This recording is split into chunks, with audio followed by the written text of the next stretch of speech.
요한계시록의 이제 말씀을 우리가 한 번씩 지금 계속 보고 있는 가운데 인심판의 이제 5번째 심판의 내용을 우리가 함께 보고 있습니다.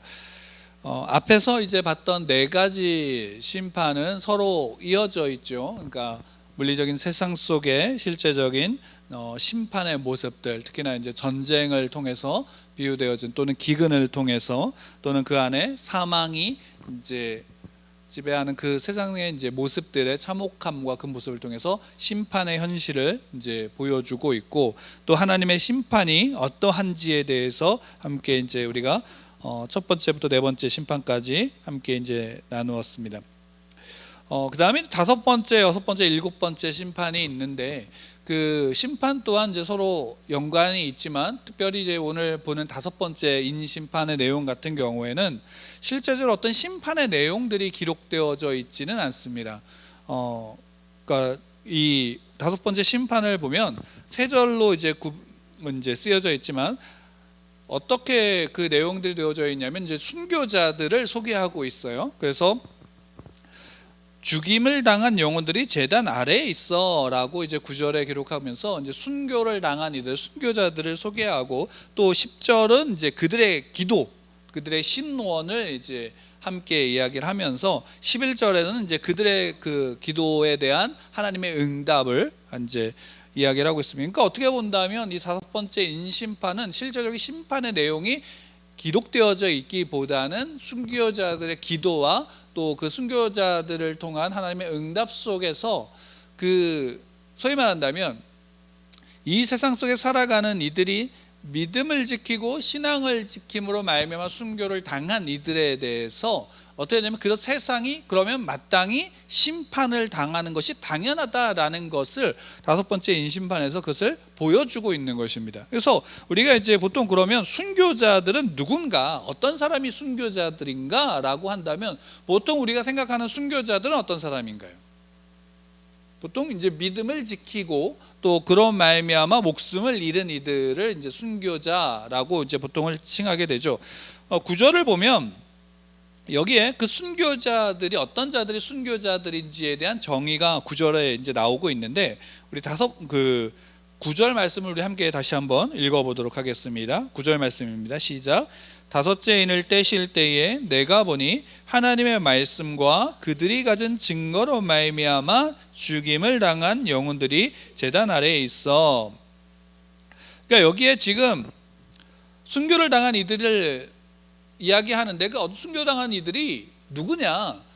결국 순교의 조건이 무엇이냐면 하나님의 말씀과 그들이 가진 증거, 쉽게 말한다면 어쩌면 예수 그리스도를 증거하는 거, 예수 그리스도의 증거 때문에 죽은 겁니다. 그러니까 원어를 그냥 직역한다면 하나님의 말씀과 또 그 예수 그리스도의 증거 때문에 죽임을 당한 자들인 거예요. 그러니까 우리가 보통 순교를 당했다, 순교자다라고 이야기한다면 우리가 보통 알고 있는, 그냥 피상적으로 알고 있는, 그래 예수님을 믿고 목숨을 바친 이들이라고도 할 수도 있지만, 엄밀히 그 내용을 따진다면 하나님의 말씀을 지킨 자들이죠. 그리고 그 말씀을 지키면서 예수 그리스도의 증거를 어떻게 하는 거예요? 지킨 자들, 예수님을 증거한 자들이 소위 말한다면 순교자들의 모습인 것이고, 또한 여기에 이제 순교자라고 이야기하지만 그것이 어떻게 본다면 성도의 모습이다라는 것이에요. 그러니까 성도가 누구냐?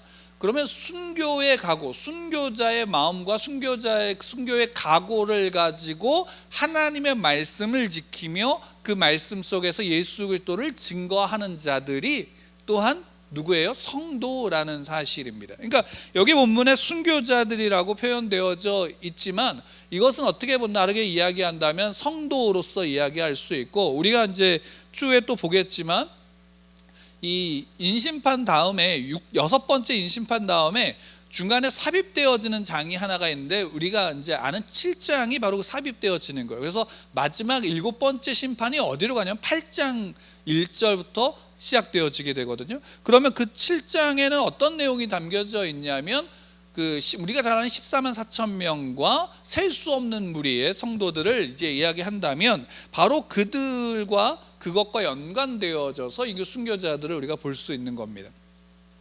그러면 성도는 교회 공동체의 그 성도들은 누구냐면 바로 계속 반복하지만 하나님의 말씀을 지키는 자들. 그러니까 우리가 이 땅에서 성도로서 살아간다라고 할 때 가장 중요한 기준이 뭐냐면 하나님의 말씀을 지키는 자들이고 내가 그리스도인임을 어떻게 해요? 시인하는 자들이라는 거죠. 그러니까 그리스도인다움이 하나님의 말씀을 지키고 그리스도인임을 내가 예수 그리스도를 시인하는 자들이라는 것은 결국 이 세상에서 누구를 통해서 하나님을 보고 예수 그리스도를 보는가라고 한다면 예수님이 제자들에게 명령하신 것처럼 너희는 가서 모든 족속 제자를 삼고 아버지와 아들과 성령의 이름으로 침례를 주고 내가 너희에게 가르친 분부한 모든 것을 가르쳐 지키게 하라라고 하셨던 예수님의 그 명령이 결국 제자들을 통해서 모든 성도들에게 이어지고 있고 저나 여러분이나 모두 다 그 명령 아래서 그 하나님의 말씀을 지키고 그 말씀 안에서 예수 그리스도를 시인하고 그분을 증거하는 것, 그게 우리가 바로 이야기하는 복음을 전하는 것이죠. 바로 그럴 때 어떤 일이 세상에서 벌어지는가? 믿음을 지켰다라는 것, 하나님의 말씀대로 말씀을 지킨다라는 것이 결국 세상에서는 어떻게 돌아오냐면 세상의 성공으로 돌아오는 것이 아니라 우리의 목숨을 내놓는 것으로 돌아오게 되어진다라는 것의 한 반증인 거예요. 그러니까 우리가 단순하게 믿음을 지켰다라고 해서 그 믿음을 지키기 때문에 오늘날 우리가 피상적으로 그 믿음을 지켰어 라고 이야기하는 것과 성경이 우리에게 또한 종말의 시대의 마지막 때의 믿음을 지키는 것과는 어떻게 본다면 너무 다른 모습이 우리에게 보여지는 거예요. 오늘 한 집사님하고 이제 점심 식사를 하면서 그런 얘기를 나눴던 것 중에 하나가 뭐냐면 그리스도인답지 않은 이들이 내가 그리스도인이야 라고 얘기를 하면서 그리스도인답지 하나님의 말씀과 벗어난 행동과 벗어난 말들을 하는 것을 보면서 한탄을 하는 모습을 보게 되어지고 그런 이야기를 들을 때에 속상하죠. 왜냐하면 그 모습이 하나님에 대한 참된 복음을 증거하는 게 아니라 오히려 복음을 가로막게 되어지고 그 결과가 무엇으로 나타나냐면 결국 세상의 많은 젊은이들과 세상에 믿지 않는 이들이 기독교인들, 그리스도인들을 보면 그것으로 인한 어떤 죄에 대한 죄책감이나 죄에 대해서 또 하나님이 빛나고 하나님이 드러나고 복음이 선포되어짐으로 말미암아 어둠으로 숨는 것에 대한 반발이 아니라 그리스도인답지 못한 모습에 대한 환멸을 통해서 교회를 떠나고 신앙을 저버리는 일들이, 그러니까 소위 말한다면 복음을 증거하는데 방해하는 일들이 우리 안에 심심치 않게 보여지게 되어지고 그 모습이 결국 무엇이냐면 다른 게 아니라 내가 예수 그리스도를 믿는 믿음 가운데 있다고 믿음을 시인하는 것 같지만 오히려 그 모습이 하나님 앞에 하나님을 대적하는 모습으로 나오는 것과 같은 모습으로 비춰지는 거예요. 마치 바리새인들의 예수님께서 성육신하여 이 땅에 계실 때에 그 공생의 기간 가운데 가장 큰 대적자들이 누구였냐면 바리새인들이었죠. 그 바리새인들이 가장 큰 대적자가 되어졌을 때 그들이 하나님을 믿지 않은 것이 아니라 하나님의 율법을 모르는 것이 아니라 알고 있었고 하나님을 믿고 있었다라는 사실인 거예요. 그러면 그 모습 속에서 우리가 이 5번째 인심판 속에서 그 순교자들의 모습을 보면서 우리가 정말로 내가 이 자리에 그 순교를 당한 그들의 모습, 참된 성도의 모습으로 내가 지금 있는가라는 부분에 대해서 우리가 비추어 본다면 우리는 참으로 부끄럽기 그지없는 모습 가운데 있는 겁니다. 왜냐하면 그 순교를 당한 바로 그들이 10절에 보면 하나님 앞에 신원하고 있는 거예요. 하나님 앞에 기도하는데 어떻게 본다면 그러니까 제단 아래에 있다고 9절에 표현하고 있거든요. 그 영혼들이. 그건 뭐냐면 우리가 구약시대의 그 제사법을 보게 되면 레위기서를 보게 되어지면 대속제물을 가지고 와서 그 앞에 자기의 죄를 덮고 그 다음에 그 짐승을 잡죠. 그러면 그 짐승의 피를 받아서 피를 뿌려요. 뿌리고 나서 그 남은 피를 또 어떻게 하냐면 제단 아래에 버요. 그러니까 그 행위가 그 모습이 무엇을 상징하냐면 내가 죽어서 흘려야 될 피를 대속한 짐승의 피로 그 생명을 뿌리는 것이고, 그 생명을 제단 밑에 붓는 것은 그것이 제물이 됨으로 누가 구원을 받냐면 그 대속한, 그 짐승이 대속한 바로 내가 소위 말하는 죄 사함을 받는 거죠. 구원을 받는 거죠. 그러니까 예수님이 이 땅에 오셔서 십자가에서 죽으시고 물과 피를 다 쏟으셨다라는 사실은 예수님이 희생 제물이 되셔서 누구를 대속하신가면 성도들을, 구원받은 하나님의 자녀들을 대속하게 되어진 거예요. 그러면 이 순교자들의 영혼이 제단 밑에 있다는 것은 그들이 그 제물로 드려졌다라는 것이거든요. 그런데 재밌는 사실은 제물로 드려졌으면 그들로 말미암아 어떤 일이 벌어져야 되냐면 심판이 아니라 구원이 드러나야 되는 거예요. 그러면 이들의 기도는 당신들이 죽음으로 말미암아 구원에 대한 간구가 있어야 되는데 반대로 어떤 이제 아이러니가 있냐면 심판을 요구하는 것이거든요. 이들의 기도가. 그러니까 10절을 보면, 10절 하반절에 보면 그들의 기도예요. 거룩하고 참되신 대주제여 땅에 거하는 자들을 심판하여. 그렇죠? 심판을 요구하는 거예요. 어느 때까지 하시려나니까, 그러니까 언제 심판하실 거예요, 이들을. 그러니까 지금 어떻게 본다면 이들이 희생 제물인데 제물로서 구원을 이야기하는 게 아니라 심판을 이야기하고 있는 모습들이 좀 아이러니하긴 하지만, 그 모습이 어떤 것을 이야기하냐면, 전에도 우리가 이제 요한계시록을 시작하면서 함께 봤지만 심판과 구원은 동시적인 거죠. 그러니까 동전의 앞면과 뒷면 같은 거예요. 심판이 있으면 당연히 무엇이 따르면 성도의 구원이, 하나님의 자녀의 구원이 따라오게 되어지는 것이고, 하나님의 구원이 있는 자리에는 반드시 그 안에 그 하나님을 대적한 자들의 심판이 같이 있게 되어지는 거예요. 그러니까 이들의 희생 제물은 그들로 말미암아 구원 얻는 이들이 있다면, 반대로 그들의 간구 속에서 이 땅에 그 구원과 반대로, 그 구원의 반대로 심판이 그들의 간구 속에서 간구하는, 앞에 신원하는, 바로 하나님을 대적하는, 여기에 땅에 거하는 자들이라고 하는 것으로 표현되어진 세상에 속한, 그래 땅에 살아가는 사탄의 자녀, 사탄의 종로로 타고 사망의 종로로 타는 바로 그들에 대한 심판을 요구하고 있는 거죠. 그러니까 이 얘기는 결국에는 무엇이냐면, 하나님이 하나님의 백성들을 구원하시지만 하나님을 대적한 자들에 대해서는 반드시 그 심판의 정당성이 분명히 있다라는 거예요. 왜? 하나님을 대적함으로 그들이 누구를 죽인 거예요? 하나님의 자녀들, 하나님의 백성들을 그들이 피 흘리게 했고 죽였다라는 사실인 거고, 또 그 하나님의 자녀들이 그럼 그 속에서 죄를 지은 것이냐라고 한다면 그것이 아니라 하나님의 말씀을 지켰기 때문이고 예수 그리스도를 증거했기 때문이다라는 사실이에요. 그러니까 오늘날 많은 우리의 신앙 속에서 하나님의 말씀을 지켰다라는 것과 세상의 성공과는 등치되지 않는다라는 사실이에요. 물론 때로는 하나님이 필요한 이에게, 또한 그로 말미암아 또한 한 사람의 가난한, 또한 한 사람의 어려운, 또 한 교회의 연약함들을 돕기 위해서 부를 주시고 권력을 주시고 명예를 주실 수도 있지만, 결국 그 모든 것들이 당연하고 그것이 하나님 믿는 믿음의 결과물로 따라오는 것이 아니다라는 거예요.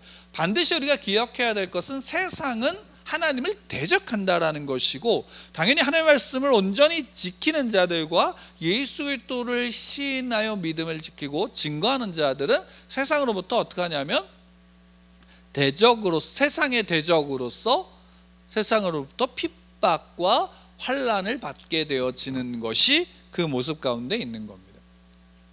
그러니까 여기에서 이 심판 속에서 바로 이 순교자들의 모습이 계속 반복하는 것이 성도의 모습이다라는 사실을 여러분 기억하실 필요가 있다라는 겁니다. 성도가 이 땅에서 어떤 모습으로 살아가는가라고 한다면, 이 땅에서 죄송하지만 좋은 모습은 아니지만 환난과 핍박 속에 있는 것이 성도의 모습이라면, 당연히 여기에서 이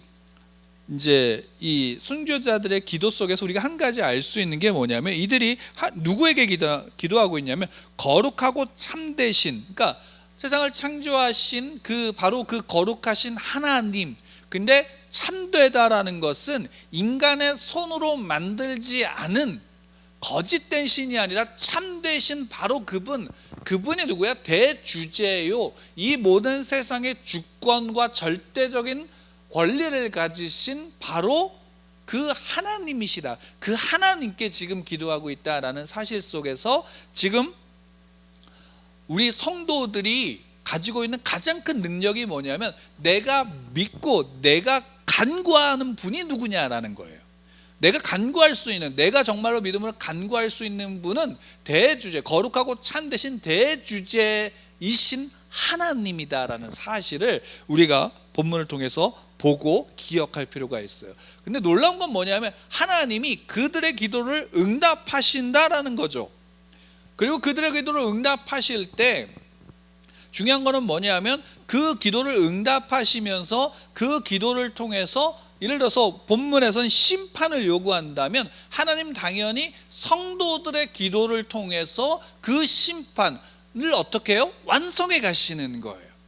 그러니까 하나님의 뜻이 이 땅에서 온전히 이루어질 때 성도들의 기도와 성도들의 삶이, 성도들의 그 삶이 그 안에서 함께 함으로 말미암아 하나님의 뜻이 이루어진 것처럼, 하나님의 그 심판 또한 그 성도의 기도 속에 함께 하고 있다는 사실은, 여러분들의 기도와 여러분들의 간구를 하나님이 어떻게 하고 계시냐면 듣고 계신다라는 사실입니다. 그리고 여기에서 우리가 본다면, 본문을 보면서 좀 오해할 수 있는 부분이 뭐냐면, 10절 말씀에 이들이 신원하죠. 그러면 어떻게 본다면, 땅에 거하는 자들을 심판하여 주십시오라고 하는 것은 나 죽인 저들을 죽여주세요라고 하는 것과 똑같은, 말하면 어떻게 본다면 내 복수를 해주세요라는 것처럼 들릴 수 있지만, 그게 아니라 실제로 이 모습 속에서 이들이 살았던, 하나님의 말씀을 지키고 또한 그 예수 그리스도를 증거하는 자로서 시인하며 믿음을 지킨 그들이 간구할 때, 그들의 간구 속에 이 신호는 무엇이냐면 하나님의 정의를 요구하는 거예요.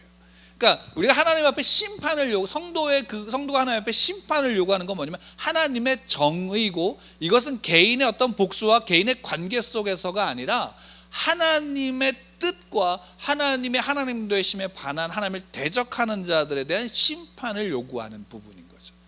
그러니까 이렇게 본다면 당연히 성도들의 기도는 굉장히 무서운 거예요. 우리가 누군가를 저주한다? 그것은 굉장히 두려운 거예요. 그러니까 성도가 할 수 있는 것은 무엇이냐면, 그들을 판단해서 저주하는 자리가 아니라 어떻게 본다면 복음을 전하는 자의 복이라는 거죠. 그리고 그것을 받을 만하는 자가 받게 되어지고, 만약에 그것을 받지 못하는 자가 있다면 그 복은 성도의 그 마음의 중심, 하나님을 향한 마음의 중심 속에 하나님이 그에게 하나님이 함께 하심을 어떻게 해요? 나타내시고 증거하신다라는 사실이 성도에게 있는 가장 큰 능력인 거예요. 여러분들의 기도를 하나님이 듣지 않으시는 게 아니라 여러분들의 기도를 들으시는 거예요. 그 안에서 하나님이 응답하시는 게 뭐예요? 다시 한번 우리 같이 11절 말씀 읽겠습니다. 시작. 각각 그들에게 흰 두루마기를 주시며 이르시되 아직 잠시 동안 쉬되 그들의 동무종들과 형제들도 자기처럼 죽임을 당하여 그 수가 차기까지 하라 하시더라. 그러니까 그 응답이 뭐냐면, 우리로서는 야 내가 바로 응답할게 그래서 즉시 행하시는 게 아니라, 여기에서 지금 하나님이 뭘 말씀하시냐면 기다려 라고 말씀하시는 거죠.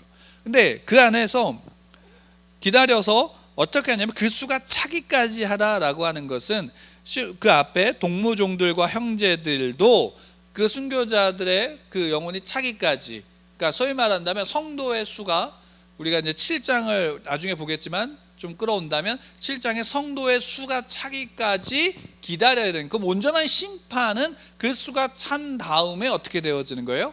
이루어진다라는 사실을 말씀하시는 거예요. 그러니까 하나님이 지금 성도들의, 순교자들의 기도를 어떻게 해요? 듣고 계세요? 안 듣고 계세요?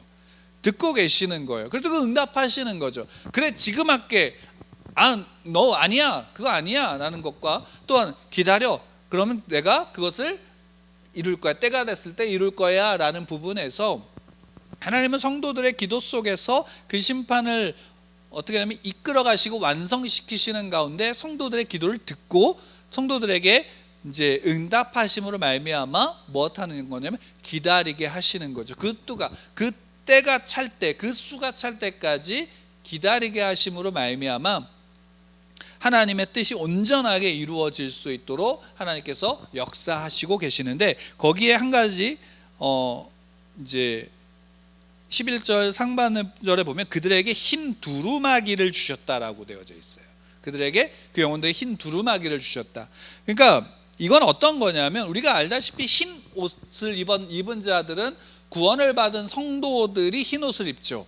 승리의 상징이기도 하고 온전한 하나님의 자녀의 모습이기도 한데, 여기 두루마기라는 것은 겉옷이기도 하고, 또 그 우리가 소위 말한다면 예수님이 입으신 그 의복과 같은 그런 모습과 함께 두 개가 섞인 거예요. 그래서 그 상징으로서 흰 두루마기를 줬다라는 것. 그러니까 이 얘기는 무엇이냐면, 간단하게 성도들, 구원받은 성도들이 하나님 앞에서 어떤 존재인지를 보여주는 거예요. 여러분들이 내가 예수 그리스도를 날 구주로 믿고 영접하였다라는 고백 속에, 내가 하나님의 자녀라는 고백 속에 이 땅에서 하나님의 말씀을 지키고 그 말씀 앞에서 예수 그리스도를 시인하는 자로서 이 땅에 살아가는 그 삶 그 자체가 무엇이냐면, 하나님의 흰 옷을, 흰 두루마기를 입은 자로서 우리가 세워져 나가고 있고, 그 삶을 지킨 자에 대한 상급이 무엇이냐면 흰 옷이다라는 것을 상징하고 있는 거예요.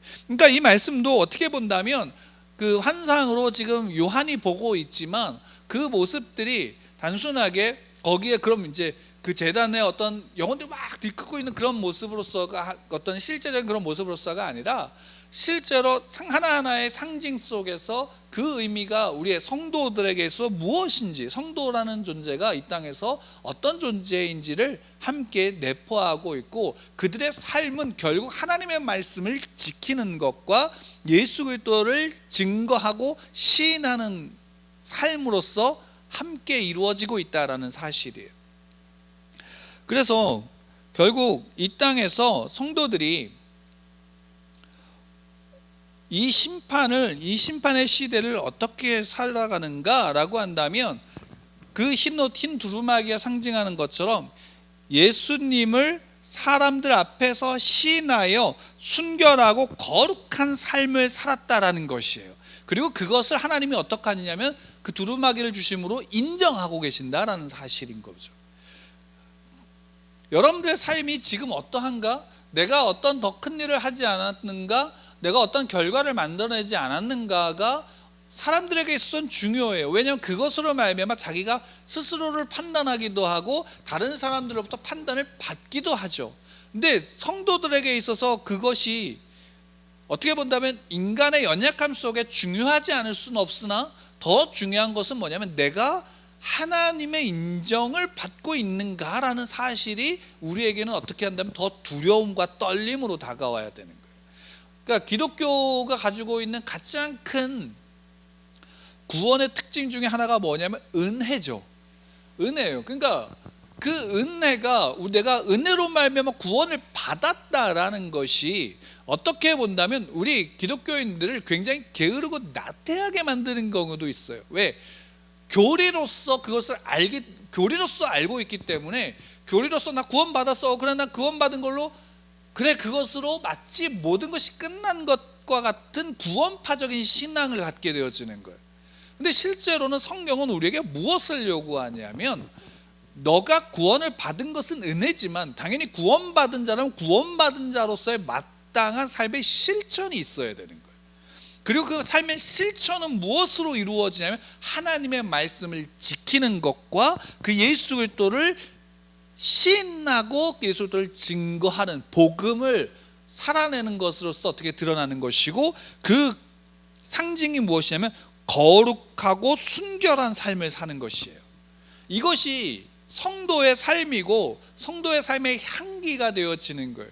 어떻게 본다면 오늘날 기독교 안에서, 한국 기독교나 또는 여러 기독교 성도들 안에서, 아니 뭐 거창하게 그렇게 생각할 필요 없이 우리 안에서, 내 안에서 가장 많이 잃어버린 것이, 성경에서 잃어버린 것이 있다면 초대교회로 돌아가야 된다라고 했을 때 가장 우리가 본질적으로 초대교회 모습으로 돌아가야 되는 부분이 있다면 실천력이에요. 믿음을 실천해내는 실천력이, 말씀대로 살아가고자 하는 그 실천력이, 또 그 죽음을 불사하고 정말 하나님의 말씀을 지켜나가고자 하는 그 모습을 잃어버린 것이 우리 안에 다시금 어떻게 되면 회복되어져야 될 필요가 있는 것이죠.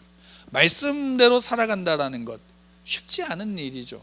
부딪히게 되어지고, 그것이 내 안에서 그 부딪힘이 그로 말미암아 큰 어떤 때 혼란을 가져올 수 있게 되기도 하고, 또 시대가 다르기 때문에 그럼 이 시대, 이 복잡한 시대의 것을 어떻게 내가 지켜나가야 되는가에 대한 끊임없는 고민들이 우리 안에서 서로가 서로 부딪히게 될 수도 있습니다.